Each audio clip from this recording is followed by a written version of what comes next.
Hallo Freunde, ja, es ist wieder mal an der Zeit, dass wir einen Blick in das LPS-Becken werfen. Ach ja, ein etwas fauler Sonntag. Oben sind die Omas zu Gast, trinken Kaffee und essen Kuchen. Und wir gucken hier nochmal ins Aquarium. Zu meiner Rechten sitzt mein Sohn, der zockt ein bisschen an meinem Rechner AGA-IO. Schauen wir mal hier rein, es ist ungefähr einen Monat seit dem Umbau vergangen. Und ja, ich habe noch mehr Korallen eingeklebt, aber wir können jetzt mal drauf schauen, wie es denn eigentlich den Tieren ergangen ist, die wir hier eingeklebt haben. Zum einen waren da ja diese Acanthastreas, die wir links auf den Felsen mit den Mikromussas und den anderen Acanths draufgeklebt haben. Und denen geht es eigentlich super. Die haben sich richtig schön entwickelt, die sind richtig weit offen, stehen richtig gut da. Was mich wundert, ist, dass die Polypen, wo ich sie damals mit der Bandsäge durchgeschnitten habe, dass die immer noch da eine Macke haben. Normalerweise, weil das ist ja schon auch einige Zeit her, dass ich die fragmentiert habe, normalerweise wären da die schon vollkommen verheilt und hätten schon einen richtigen runden Polypen. Ist da aber nicht. Also die stehen voll expandiert, die haben die Polypen, auch die Tentakeln draußen, wenn es was zu futtern gibt, die fressen, die sind richtig gut dabei, aber irgendwie haben die diesen Rand noch nicht ganz regeneriert. Ich habe ja noch mehr davon. Ne? Ich habe da einige Ableger von gemacht und habe die dann auch bei mir im Ablegebecken stehen. Aber ich kann die noch nicht rausgeben, weil also sowas geht ja nicht ohne den kompletten Polypen raus. Wenn da ein Stück fehlt, wie sieht das denn aus?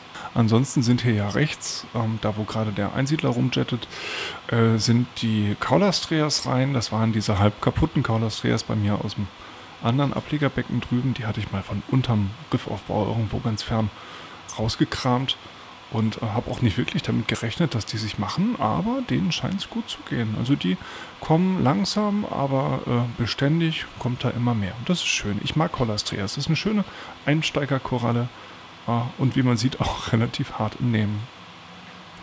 Ja, was hat sich hier noch getan?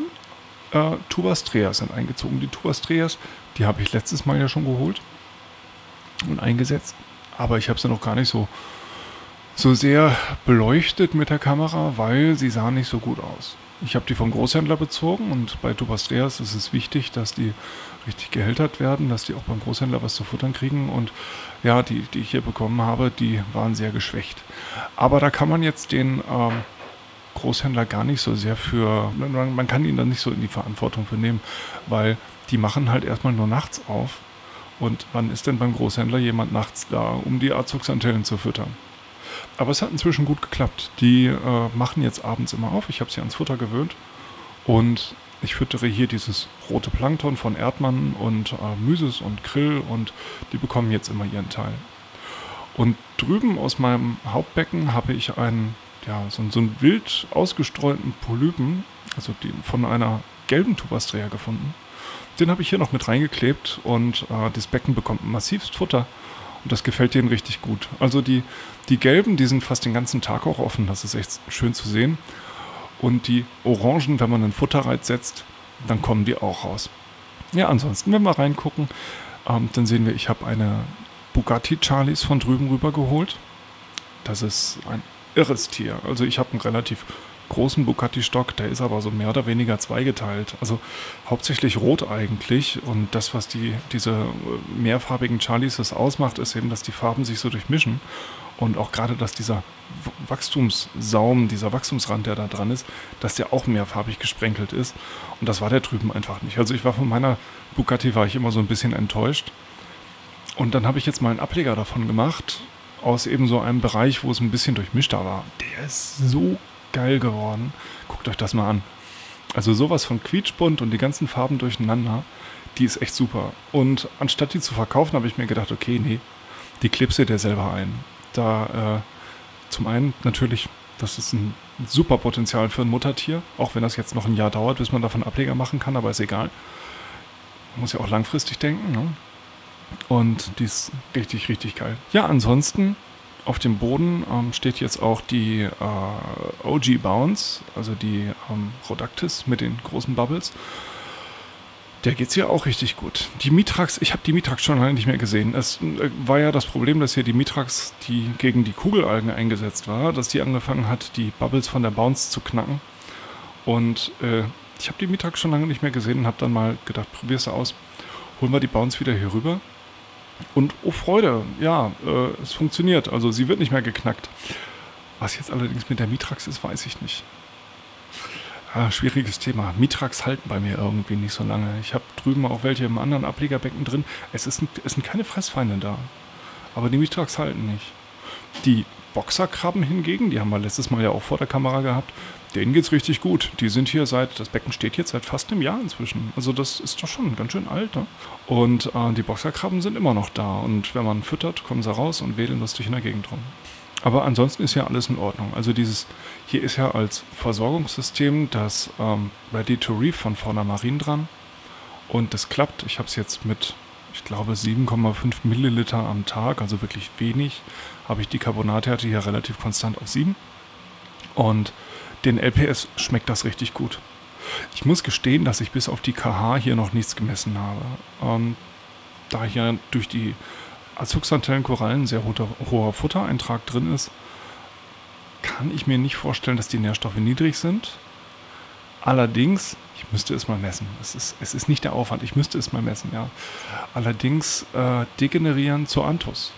So, die Rainbow Incinators, ich glaube so heißen sie, die sehen nicht so gut aus. Die sahen schon mal besser aus. Die degenerieren hier ein bisschen. Die Fake Chilis und die Sunny D und sowas, die stehen alle gut, aber so ein paar von denen, die auf dem Riffaufbau drauf sind, die degenerieren. Wie gesagt, ich kann nicht sagen, woran es liegt. Die Zoas, die ich oben auf meinem kleinen Rack da drauf habe, das sind so für mich sind die Blue Hornets welche der empfindlichsten überhaupt. Deswegen Never Change a Running System, denen geht es da oben drauf gut und deswegen bleiben sie da. Die wachsen ganz gut. Aber trotzdem bin ich jetzt nicht so sehr geschockt darüber, weil ich habe von allen Zoas mir inzwischen Sicherheitsableger gemacht, die sind in meinen verschiedenen Systemen untergebracht und die wachsen da ganz gut. Übrigens, neben den Scollies und der OG Bounce ist hier noch ein Hidden Champion drin. Ich habe hier eine Szenaria, aber was für eine. Vielleicht erinnert sich der ein oder andere, dass ich auf Facebook mal so 2 kleine Szenarios gepostet habe, die ich von Böttcher erstanden habe. Die waren damals so 2 Euro Stück groß. Und die eine davon ist mir hinters Riff gefallen. Also die liegt hier in einer Höhle und bekommt so ein bisschen passives Streulicht ab. Das juckt die aber nicht sonderlich. Die kommt auch mit sehr, sehr wenig Licht aus. Und die hat jetzt einen 15 cm Teller entwickelt. Das ist ein riesiges Tier. Die steht fleischig, die steht gesund und die profitiert natürlich auch von dieser ganzen Fütterung. Vielleicht liegt es auch daran, dass es ihr gut geht, weil das ganze Frostfutter, was hier reingeht für die Azuxantellen, das nimmt die natürlich auch mit. Und die ist da hinten in einer Ecke, die ist so ein bisschen strömungsberuhigter und da sammelt sich dann auch das ganze Zeug. Das heißt, die kriegt ja jeden Tag 5-Sterne-Menü, ne? So. Das war jetzt ein kurzer Bericht aus dem LPS-Becken. Ich finde das nach wie vor ein wunderschönes System, ein wunderschönes Becken mit echt minimalem Pflegeaufwand. Das meiste, was ich hier mache, ist Scheiben putzen, weil alle 2 Wochen mache ich einen Wasserwechsel und der Abschäumer, da ist kaum was drin. Ich reinige auch nur alle 2 Wochen den Abschäumer. Achso, das ist übrigens noch zu erwähnen, seit das Ready to Reef dran ist ein bisschen mehr am Abschäumer drin. Also vorher war so wirklich gar nichts. Ich dachte, wo gehen dann eigentlich die ganzen Nährstoffe hin, weil ich habe ja schon immer viel gefüttert hier.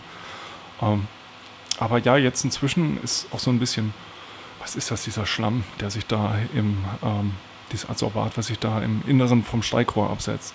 Das haben wir jetzt, aber viel mehr ist nicht. Gut, aber ich frage nicht warum, es läuft halt, ne? Das Becken wächst und gedeiht vor sich hin. Gut, das mit den Zoas könnte ein kleines bisschen besser laufen, aber die LPS, die stehen nach wie vor Bombe. Es macht einfach Spaß.